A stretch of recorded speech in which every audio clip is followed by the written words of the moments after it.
주님 이 땅에 오셔서 크게 세 가지 일을 하셨다고 마태복음 4장 23절에 기록되어 있습니다. 천국 복음을 전파하시고 가르치시고 모든 병과 모든 약한 것을 고치셨다라고 말씀하십니다. 천국 복음을 전파하셨다는 것은 복음이 우리 귀에 들리도록 하셨다는 것입니다. 갈릴리 곳곳을 다니시면서 마을 곳곳을 다니시면서 말씀을 전하심으로 사람들이 그 말을 듣게 되었던 것입니다.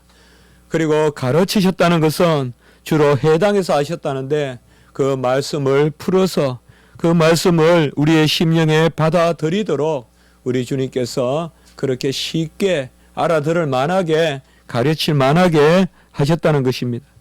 그리고 모든 병과 모든 약한 것을 고치셨다는 것은 이렇듯 말씀을 듣고 말씀을 배우게 하시는데 바로 그 주체가 뭐냐? 우리 인격, 그 말씀을 듣고 받는 우리 자신을 고쳐주셨다. 곧 구원해 주셨다는 것을 말씀하고 있습니다. 하나님의 말씀의 역사, 계시의 사역은 전적으로 하나님의 은혜입니다. 우리를 고치시고 구원하시고 듣게 하시고 우리 심령에 그 말씀을 새기도록 하시는 것입니다. 주님은 병자를 고치시고 말씀을 듣게 하시되 그의 육체만 고치신 것이 아니라 영혼도 고치심으로 전인격적으로 하나님의 말씀을 받아들이게끔 그렇게 하신 것입니다. 우리가 병이 들어보면 사흘이 아니라 3시간도 견디기 힘들고 3시간이 아니라 3분도 견디기가 어렵습니다. 우리 성도님들 피부가 약한 성도님들 계신데 얼마나 어렵습니까? 저는 다리에 지가 많이 나는 편인데요. 곧 한 10초, 20초도 아주 지가 나면 아주 견디기가 어렵습니다. 그런데 38년간을 병이 들어서 자리에 깔고 설 수 없고 걸을 수 없다면 얼마나 고통이 심하겠습니까? 여러분, 병은 익숙해지는 것이 아닙니다. 그냥 그 고통을 계속 갖게 되는 것입니다. 우리가 루게릭이나 이런 병들 걸린 분들 보면 저분들도 익숙해지겠거니라고 생각할지 모르겠지만은 고통의 연속인 것입니다. 그 38년간 고통의 연속 가운데 있는 그 환자가 있었는데 이 환자가 오늘 말씀의 배경이 되는 이제 요한복음 5장의 1절부터 나오는 그 말씀인 것입니다. 이 38년 된 환자는 양문이라는데 사람들이 아마 옮겨 놓았던 것 같습니다. 양문이라는 곳은 성전 북쪽에 있는 문으로서 주로 재물을 거래하는 곳이고 이방인들도 많이 오가는 그런 곳입니다. 그러니 사람이 많으니 이런 거린도 있고 또 병자들도 누워 있고 구걸을 하는 그 모습을 생각해 볼 수가 있겠습니다. 이 사람을 누군가가 옮겨 놓았을 터인데 이제 물이 동하면 해마다 그 베데스다라는 연못에 내려가면 사람이 나음을 받는다. 병자들이 나음을 받는다는데 아무도 그를 베데스다 연못으로 또한 데리고 내려가는 사람이 없습니다. 제가 실제로 예루살렘에 가보니까 이 베데스다가 깊더라고요. 그래서 조심해서 내려가야 되는 곳인데 그래도 굳이 누군가가 이 사람을 살리기로 마음을 가지고 있다면 또 들어서 사람 하나 들어 내리는 게 뭐 그래 큰 일이겠습니까? 우리가 유추해 보건대 아마 이 38년 된 환자는 그저 구걸해서 또 누군가가 이용해서 그 돈을 구걸하면 또 갚아주고 오히려 없는 병도 만들어서 그렇게 사람들을 구걸하게 한다 하고 그렇게 아주 깡패들이 한다고 안 합니까? 그러면 누가 이 사람을 그저 이용할 뿐입니다. 이용해서 돈을 구걸하게 하면 또 내가 옮겨줬으니 얼마 내놔라 하고 가져갔을 것이고 이 사람은 겨우 연명했을 것이고 그러고 아마 이렇게 옮겨놓는 사람은 이 사람이 병을 낫는데 아무 관심도 없었던 그런 사람이었다고 우리가 생각해 볼 수가 있습니다. 유대인의 명절에 이제 이 환자가 나음을 받게 됩니다. 이 유대인의 명절이 언젠지는 모르지만은 유월절이나 오순절이나 초막절이나 그런 견해도 있지만 대체로 부림절이 아닌가라고 이렇게 생각하고 있습니다. 부림절이라는 것은 예수도의 그런 기도와 모로드게의 그런 하나님 앞에의 그러한 충실함으로 하나님께서 이스라엘 백성을 구했던 그날이 바로 부림절이죠. 부르라는 말에서 나왔죠. 바로 제비라는 말에서 나왔습니다. 제비를 뽑아서 이스라엘 백성을 언제 망하게 할 것인가 하만이 제비를 뽑았는데 그때 이스라엘 백성을 아달월에 니사월에 제비를 뽑아서 1월에 제비를 뽑았는데 원래 12월에 그들을 망하게 해라. 그래서 이제 이스라엘 백성은 기다리게 되는 그때 이제 제비란 말이 나왔는데 결국은 그때 이스라엘 백성이 망하는 것이 아니라 하만이 망하게 되는 하만이 장대에 달리게 되는 그런 결국은 제비를 뽑아서 하나님의 백성을 멸망시키려고 했는데 하나님은 오히려 대적을 그 제비에 맞추어 멸망시켜버리는 그날이 바로 이스라엘의 큰 명절 중에 하나 바로 부림절입니다. 그래서 에스더 9장 22절에 보면 슬픔이 변하여 기쁨이 되고 애통이 변하여 길한 날이 되었으니 마치 이 38년 된 병자의 치유를 말하여 주기라도 하듯이 부림절은 슬픈 날이 기쁨이 되고 애통이 변하여 길한 날이 되는 것입니다. 유대인들은 이 날을 오늘날도 귀하게 그렇게 여기는 것입니다. 그런데 이러한 명절과 함께 안식일이 겹친 것입니다. 그래서 안식일은 우리가 7일마다 한 번씩 이렇게 돌아오지만은 특별히 명절과 겹친 그런 안식일은 큰 날이다. 그래서 우리 주님도 6월절 안식일에 죽으셨어요.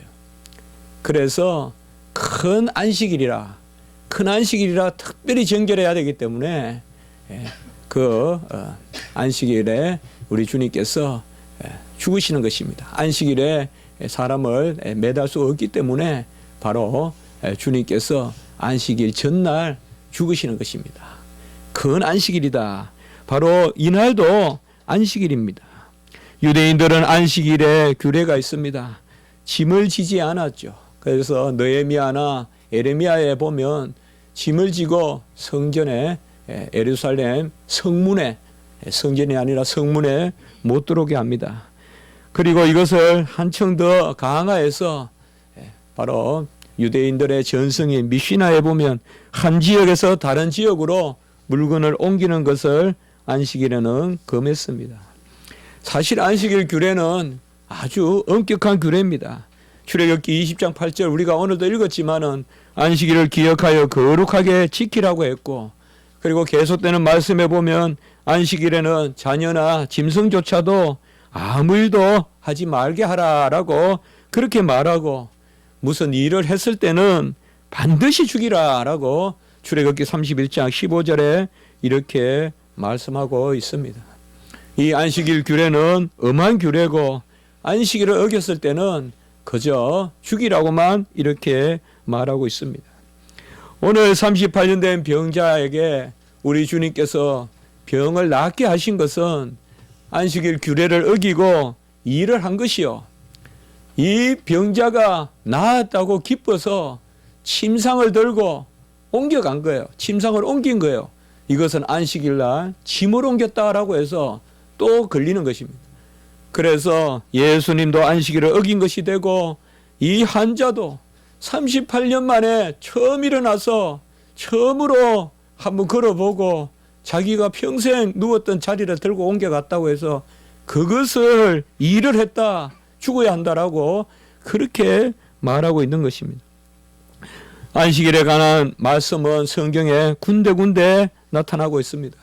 마태복음 12장 1절에서 21절에 보면 안식일에 제자들이 배가 고파서 이삭을 잘라 먹는 그런 사건이 나옵니다. 이때 사람들이 안식일을 범하였도다라고 이렇게 말을 하니 우리 주님께서 이렇게 대답을 합니다. 안식일에 성전 안에 있는 사람들은 안식일에 일을 하는 것이 죄를 범하는 것이 아니다. 안식일에 성전을 섬기는 것은, 그러니까 제사장들이 안식일을 섬기는 것은 일이 아니라는 것이죠. 그래서 안식일에 성전 안에서 일을 하는 것은 죄를 짓는 것이 아니다.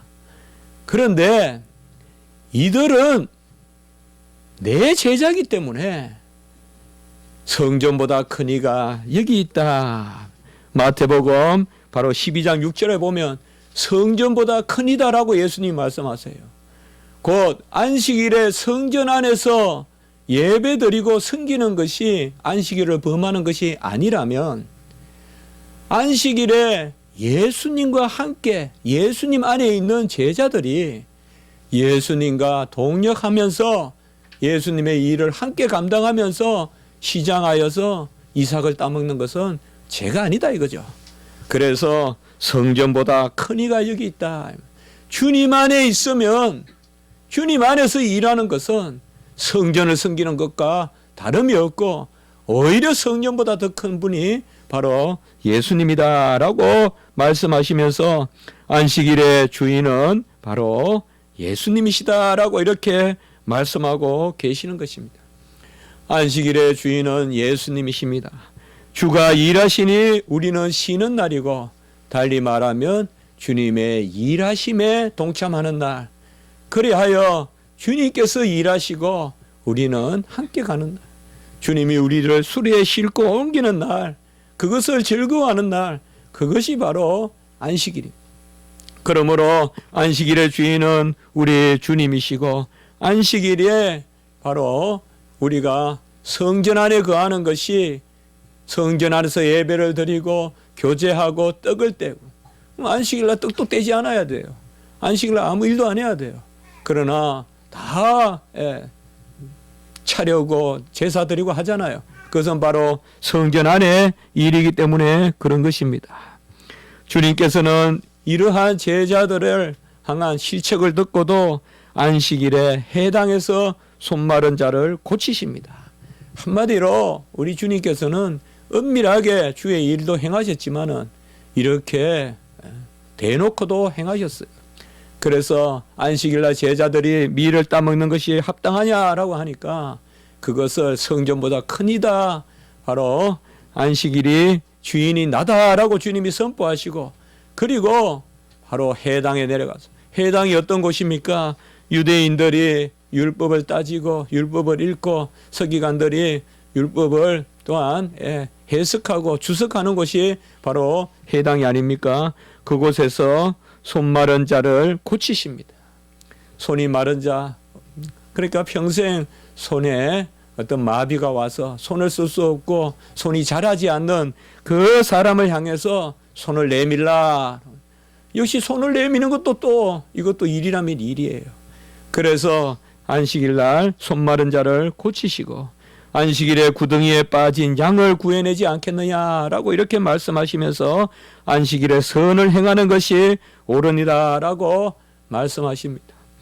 누가복음에도 보면 아주 안식일에 귀한 주의 일이 하나 나타나는데 우리가 자주 말씀을 듣지 못하는 부분이지만 누가복음 13장 10절에서 17절에 보면 18년 동안 귀신이 들려서 꼬꾸라진 여인이 있어요.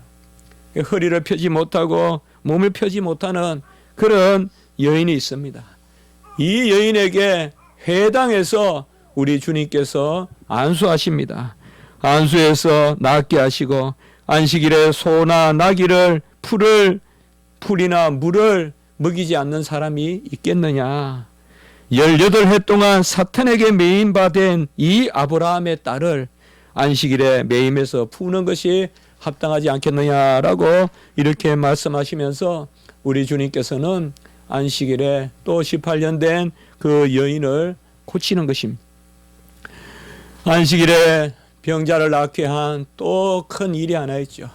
우리가 잘 아는 실로암에서 날 때부터 맹인인 자를 고치는 것입니다. 그때 주님께서는 그야 낫게도 하실 수 있는데 침으로 진흙을 이겨서 눈에 바릅니다. 분명한 일입니다. 그냥 말씀만 해도 되는데 진흙을 발라서 그것을 침으로 진흙을 발라서 눈에 해가지고 그 실로암에 씻게 함으로 눈을 낫게 합니다. 그때 바리새인들이 그 맹인에게 묻습니다. 이제 예수님을 책잡아서 죽이려고 묻습니다. 그때 이 맹인이 이 바리새인들에게 말하기를 당신들도 그의 제자가 되려 하나이까? 나를 고쳐주신 예수 그리스도의 제자들이 되려고 당신들도 예수님에 대해서 묻습니까? 라고 바리새인들에게 말하니까 바리새인들이 욕하면서 너는 그의 제자이나 우리는 모세의 제자다라고 이렇게 말하고 있습니다. 모세의 제자고 그리스도의 제자가 아니라는 것입니다. 과연 모세의 제자가 따로 있고 그리스도의 제자가 따로 있는 것입니까? 바리새인들은 그리스도의 제자가 아니라 모세의 제자라고 했는데 과연 그리스도의 제자가 아니면서 진정한 모세의 제자일 수가 있습니까? 진정 율법과 복음은 다른 것입니까? 복음을 믿지 않는다 하면서 율법을 믿는다고 할 수 있겠습니까? 이스라엘 백성에게 모세는 누구입니까? 아마 이스라엘 백성에게 최고 한 인물을 꼽으라면 주저없이 모세를 꼽을 것입니다. 엘리야도 있고 다니엘도 있고 욥도 있지만은 전체적으로 이스라엘 백성에게 최고의 선지자는 바로 모세입니다. 모세는 하나님의 선지자였고 예언된 선지자였습니다. 그래서 하나님의 말씀으로 모세를 여러 가지로 높여주십니다. 아마 이렇게 많은 하나님이 인정해 주신 칭호를 가진 사람은 모세밖에 없을 것입니다. 모세는 하나님의 사람이다라고 신명기 33장 1절에서 말하고 있습니다. 하나님의 사람이다. 그래서 하나님의 사람인 모세가 축복한다 이렇게 나옵니다. 그래서 죽기 전에 그 자식들을 축복하는데 하나님의 지파들을 축복하는데 하나님의 사람 모세다라고 이렇게 부릅니다. 그리고 모세가 느보산에서 죽을 때 평생 삶을 살고 죽을 때 마치 하나님이 그에게 칭호를 붙여주듯이 신명기 34장 5절에 보면 여호와의 종이다라고 이렇게 부릅니다. 이런 것은 그저 여상한 이름이 아닙니다. 위로부터 하나님께 말씀으로 기록하라고 주신 이름입니다. 그래서 여호와의 종, 어떻게 보면 평생 모세의 삶은 여호와의 종의 삶이었습니다. 신명기 34장에 보면 10절에서 12절까지 보면 그 후에는 이스라엘의 모세와 같은 선지자가 일어나지 못하였나니 모세는 여호와께서 대면하여 아시던 자요 이스라엘의 목전에서 하나님의 큰 위엄과 권능을 행한 자다라고 이렇게 나옵니다. 모세 외에는 하나님을 대면하여 본 자가 없고 하나님의 큰 위엄과 권능을 모세가 행했다라고 이렇게 말하므로 얼마나 모세가 하나님의 일을 감당했는가를 아주 절실하게 기록해 놓고 있습니다. 우리가 레위기나 민수기나 출애굽기 또 신명기를 보면 가장 눈에 띄는 말씀이 여호와께서 모세에게 일러 가라사대 절기를 가르쳐 주실 때나 또 제사를 또 말씀하실 때나 여호와께서 모세에게 일러 가라사대 특별히 모세의 권능은 하나님의 말씀이 모세에게 임하였고 모세는 여호와를 대면해 보았다. 다른 사람들에게는 꿈으로나 환상으로만 말하시나 모세와는 대면하여 명백하게 말하고 은밀한 말로 하지 아니하여 그는 여호와의 형상을 보거늘라고 이렇게 말하고 있습니다. 다른 사람들은 꿈이나 환상으로 하나님을 느끼고 볼지라도 모세와는 대면하여 말하고 명백하게 말해서 모세는 여호와의 형상을 보았다라고 민수기 12장 6절에서 8절까지 그렇게 말씀하고 있습니다. 이렇게 말씀하니 이스라엘의 다른 백성들도 모세만 그러냐? 우리도 그렇다. 그러면서 이제 대적합니다. 그래서 결국은 그런 고라 자손의 폐역도 일어나고 그렇게 됩니다. 모세는 하나님을 대면하고 그 하나님을 대면하여 하나님의 말을 했기 때문에 모세는 온유한 것입니다. 모세는 성격이 온유하다고 보기는 그렇습니다. 모세는 상당히 거친 사람일 수도 있고 정의감에 불타는 사람일 수도 있고 그가 반석을 또한 지팡이로 치는 것을 봤을 때는 여전히 그에게도 혈기의 부분이 남아 있었습니다. 그래서 우리는 모세가 온유하다라는 말을 그저 성격적으로 이해했을 때는 어렵습니다. 그러나 저는 민수기 12장 3절 모세는 온유함이 지면의 모든 사람보다 더하더라라고 이렇게 이야기하는데 이건 성격이 아니라 하나님의 말씀대로 증거하고 말씀을 잘 받아들였다 이 말입니다. 우리가 말씀을 잘 받아들여도 부족한 거 많아요. 우리나라에도 불같은 주의 일꾼들이 있어요. 그러나 말씀에는 어긋남이었어요. 최건넌 목사님이나 이런 분들의 전기를 읽어보면 정말 성격이 불같았어요. 그냥 상을 얻고 던지고 아주 일본 경찰도 짤 수 없는 성격이었어요. 그렇지만은 그의 입에서 나오는 것은 말씀이다 이 말이에요. 하나님 보시기에는 온유하다 이 말이에요. 하나님의 말씀을 가지고 하나님이 그 성격도 기질도 사용하시는 것을 볼 수가 있는데 모세의 온유함이 지면의 모든 사람보다 더하다. 성격이 온유하다기보다 그가 입에서 여호와의 말씀을 담고 여호와의 말씀을 증거하니 아주 그릇은 단단한 새 그릇이지만은 그 안에 아주 생명의 복음을 담고 정수를 담고 시편에 나오는 그러한 바로 골수를 담으니까 기름진 것을 담고 골수를 담으니까 그 성격이 얼마나 온유하냐. 모세는 어떻게 하나님을 대면하여 보았습니까? 출애굽기 33장 친구같이 대면하여 말씀했다. 제가 이 말씀을 준비하면서 모세가 과연 깜짝 놀랐어요. 아주 모세는 이렇게 많은 칭찬을 받고 사람들이 칭찬한 것이 아니라 모세에 대한 것은 보면 하나님의 말씀이에요. 여호와의 종이다. 하나님의 사람이다. 나를 대면해서 보았다. 그는 온유함이 지면에 누구보다 뛰어났다. 이후로는 이보다 더 큰 선지자가 없다. 계속 하나님이 내리신 말씀이에요. 이거 사람의 칭찬도 아니고 하나님이 그렇게 인정하시고 성경에 기록하게 하신 말씀이에요. 그래서 모세의 뛰어남이 대단합니다. 그러니 모세의 제자도 있을 수 있겠죠. 모세를 따르는 사람도 있겠죠.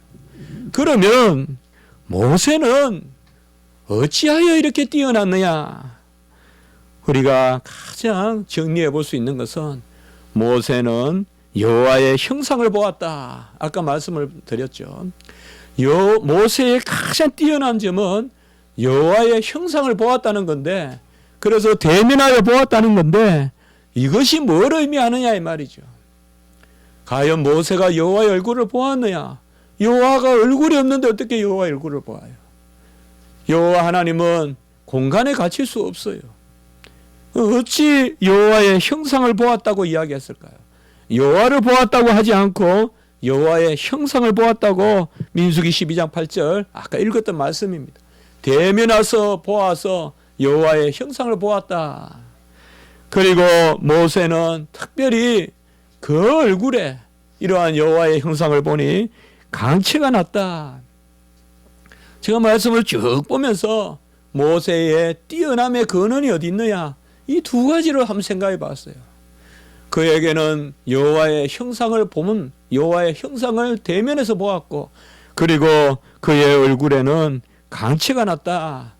우리가 알다시피 이것은 그가 이스라엘 백성이 패역해서 두 번째 이제 율법을 받으러 올라갔을 때, 그때 하나님께서 수건을 벗은 그 모세의 얼굴에 강체가 나게 했어요. 출애굽기 34장 29절에. 그래서 강체가 나서 사람들이 이것을 보고 있을 수가 없어요. 그러니 사람들이 있을 때는 수건을 가려야 돼. 얼마나 이 강체가 대단한 강체고, 그래서 사람들이 볼 때는 수건을 가리고 여호와 앞에서는 수건을 벗기는 그 강체입니다. 그런데 우리가 기억할 것은 모세가 여호와의 형상을 보았다는 말씀과 모세의 얼굴에 광채가 났다는 말씀, 이 민수기 12장 8절과 출애굽기 34장 29절은 둘 다 공통점이 있는데 그것은 다름 아니라 여호와의 말씀을 들었다라는 것과 같이 나온다는 것이에요. 출애굽기 34장 29절에 보면 모세는 자기가 여호와와 말하였으므로 말미암아, 모세는 여호와와 말하였으므로 말미암아 얼굴 피부에 강체가 나니 깨닫지 못하였더라, 이렇게 말하고 있습니다. 모세가 여호와와 말한다는 것이 뭘까요? 모세가 여호와의 말씀을 받았을 때 얼굴에 강체가 났더라. 그리고 민수기 12장 8절에도 보면 여호와의 형상을 보았다는 이 말씀도 보면 모세와는 내가 대면하여 명백히 말하고 은밀히 말하지 아니하며 그는 또 여호와의 형상을 보았거늘 하고 이렇게 말하고 있습니다. 그래서 모세의 얼굴에는 강체가 났고 여호와의 형상을 보았는 것은 이것은 바로 말씀을 받았다는 것을 뜻하고, 이 말씀은 영원하신 말씀 예수 그리스도를 만난 것입니다. 예수 그리스도를 만난 것이요. 하나님이 자신을 드러내시고 하나님이 자신을 보여주시고 하나님이 자신을 들려주시는 그 말씀을 가장 은밀하게 들었던 것이에요. 그러니 그것을 여호와의 형상을 보았다고 하고, 그리고 그 강체를 그 얼굴에 받았다, 새겼다라고 말하고 있습니다. 이 형상과 강체란 말은 우리가 금방 신약 성경에서 성경 구절들을 떠올릴 수 있죠. 골로새서 1장 15절에 보면 그는 보이지 아니하는 하나님의 형상이요. 그는 누굽니까? 그리스도시죠. 그리스도는 보이지 아니하는 하나님의 형상이요. 곧 그 형상을 보았다면 그리스도를 본 것이. 광채라는 말은 고린도후서 4장 4절에 우리 말씀을 기억할 수 있죠. 그리스도의 영광의 복음의 강체라고 말하고 있죠. 그리스도의 영광의 복음의 강체, 그리고 이어서 그리스도는 하나님의 형상이다라고 이렇게 말하고 있습니다. 그래서 광채는 다른 것이 아니라 그리스도의 복음의 강체고, 그것이 그리스도는 하나님의 형상이다라고 하는 말씀과 함께 나오는 것입니다. 이 신약 성경의 기록이 모세의 증거를 보여주고 있는 것이에요. 모세의 뛰어남이 다른 것이 아니라 예수 그리스도를 만났다는 것이요. 예수 그리스도의 말씀을 받았다는 것이요.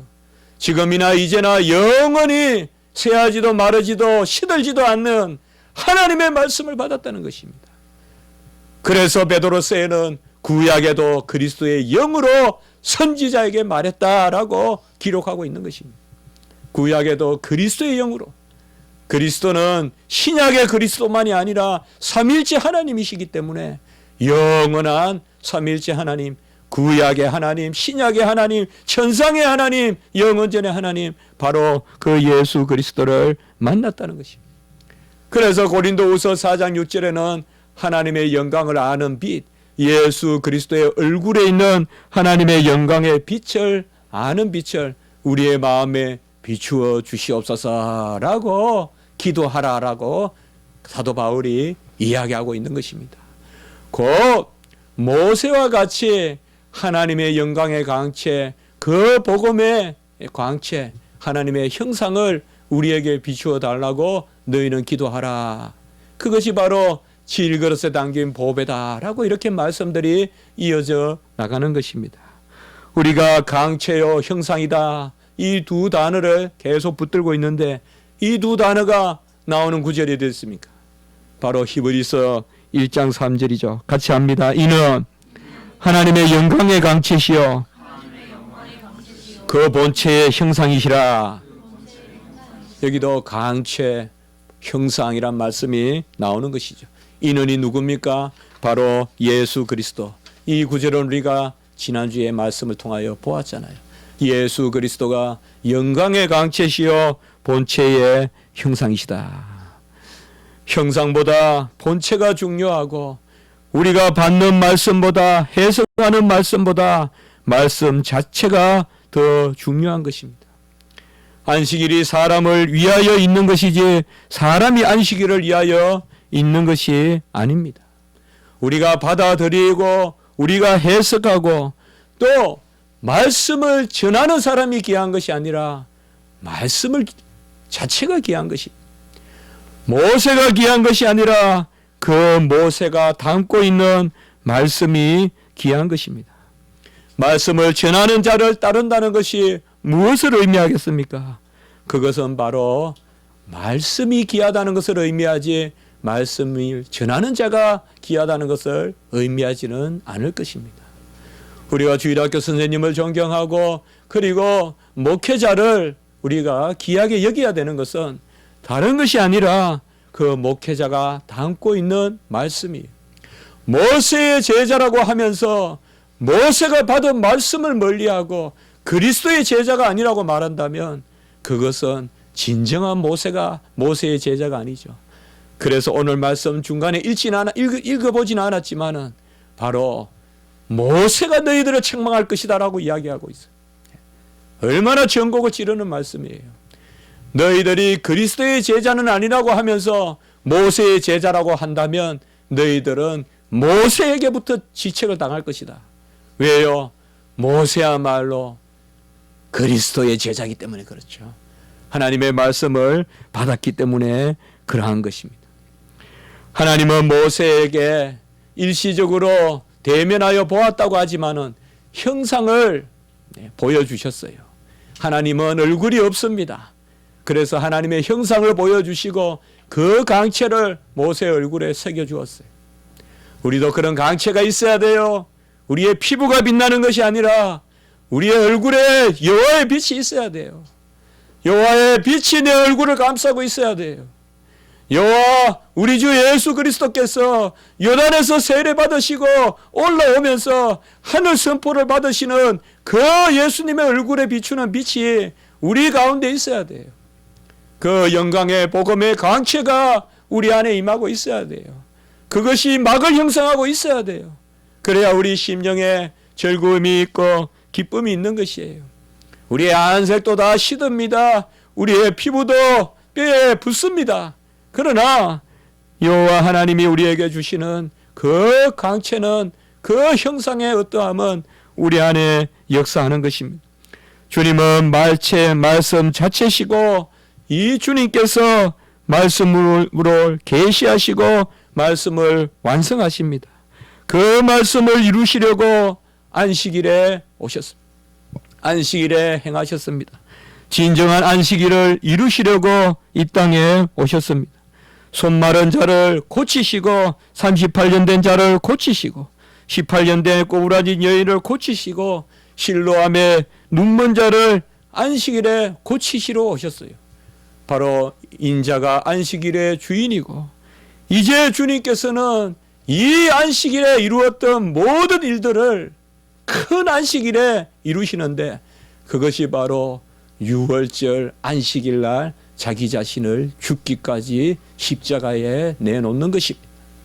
그래서 주님은 안식일에 주인으로서 안식일을 예비날 바로 6월절 준비일 옛날 성경에는 예비일에 어린 양을 잡아서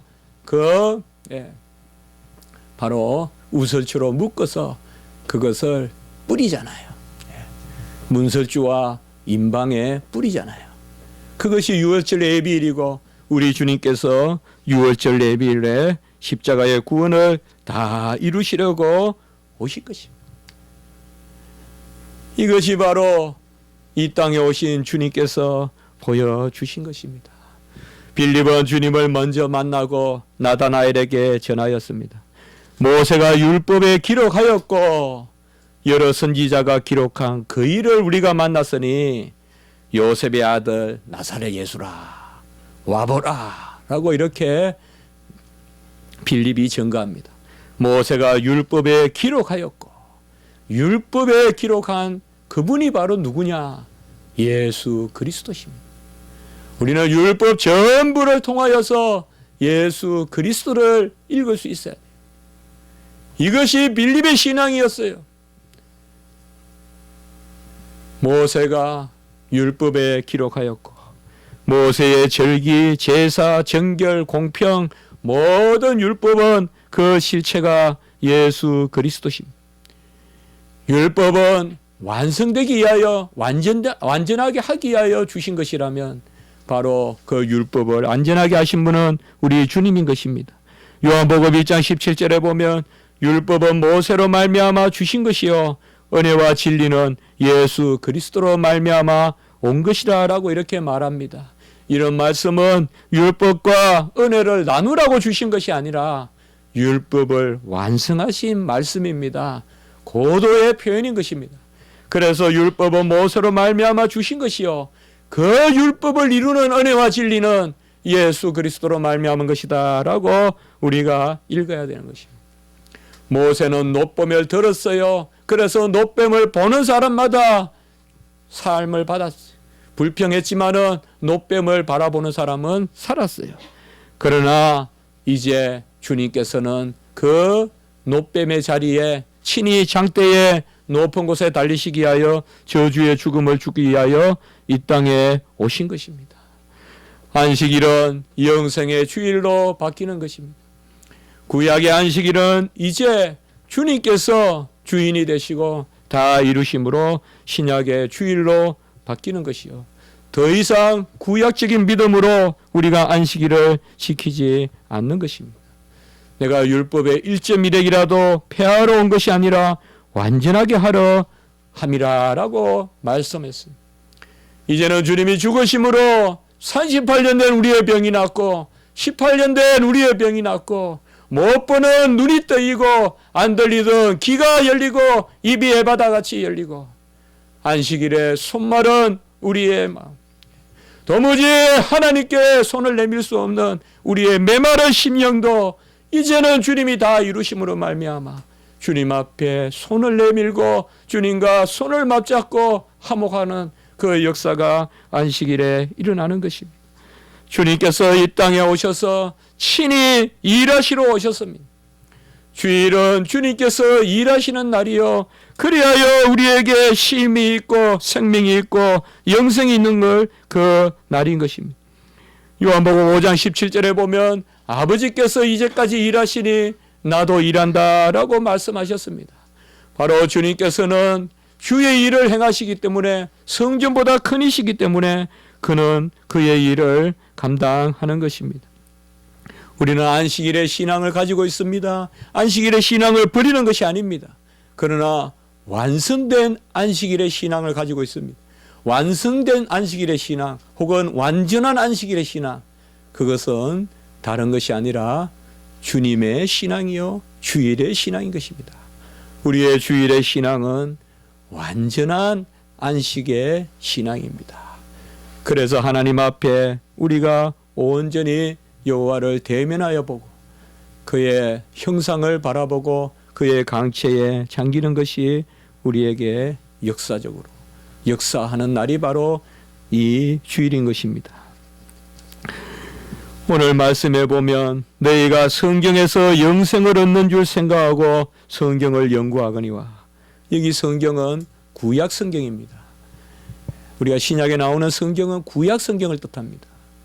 물론 우리가 요한계시록이나 이런 데는 이제 앞부분의 성경도 뜻하지만은 대체로 신약 성경에서 말하는 성경은 구약 성경을 뜻합니다.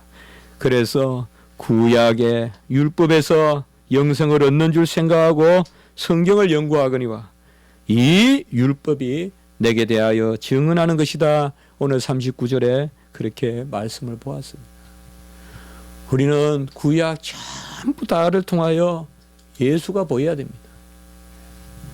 살인하지 말라 해도 예수가 보여야 돼. 도둑질하지 말라 해도 예수가 보여야 돼요. 유월절 지키라 하는데도 예수가 보여야 돼요. 모든 의식이 폐지된 것은 예수 안에 완성되었기 때문에 폐지된 것입니다. 주님께서는 제자들이 주님이 돌아가신 후에 얼마나 십자가에 달리신 후에 제자들이 혼돈이 왔겠습니까? 그때 주님께서는 귀하게 두 말씀을 하십니다.